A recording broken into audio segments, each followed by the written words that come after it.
Hi everyone, ఎలా ఉన్నారు అందరూ? అందరూ బాగుండాలని కోరుకుంటున్నాను. నేను ఇవాళ కాకరకాయ ఫ్రై చేస్తున్నాను. దానికోసం కాకరకాయని రౌండ్ పీసెస్గా కట్ చేశాను అండ్ అందులో ఉన్న సీడ్స్ అని తీసేసాను. సో అందులో ఉన్న సీడ్స్ తింటానికి చాలా టైం పట్టిద్ది. బట్ అయినా కానీ నేను అవి తీసేస్తేనే మాకు కొంచెం టేస్టీగా అనిపిస్తే మేము తినగలుగుతాము, లేకపోతే మా ఇంట్లో ఎవరు తినరు. సో అందుకే అలా చేస్తాను. సో మనందరం కాకరకాయ చేదుగా ఉంటుందని ఫీల్ అవుతాం, కానీ మన జీవితంలో కాకరకాయ కన్నా చేదుగా ఉండే నిజాలు, చేదు అనుభూతులు చాలానే చూస్తూ ఉంటాము.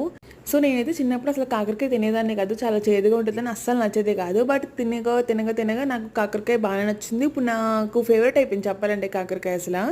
సో ఏంటక్క ఇవాళ కాకరకాయ మీద పడ్డాం అనుకుంటున్నారా? ఏం లేదండి, కాకరకాయ ఎలాగ మనకి తినగా తినగా నచ్చుతుందో అలాగే మన లైఫ్లో చాలా ప్రాబ్లమ్స్ వస్తూ ఉంటాయి. ఏంటి ప్రాబ్లమ్స్ అని నాకే వస్తున్నాయి, లైఫ్ కష్టంగా ఉంది, హార్డ్గా ఉంది ఫీల్ అవుతూ ఉంటాము.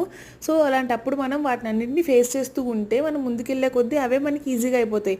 సో కొన్ని రోజులు అయిపోయాక నీకు ఎంత పెద్ద కష్టమైన ప్రాబ్లం వచ్చినా కానీ నువ్వు ఓకే, నేను ఇలాంటివి చాలా చూసానని ధైర్యంగా ఫేస్ చేయగలుగుతారు.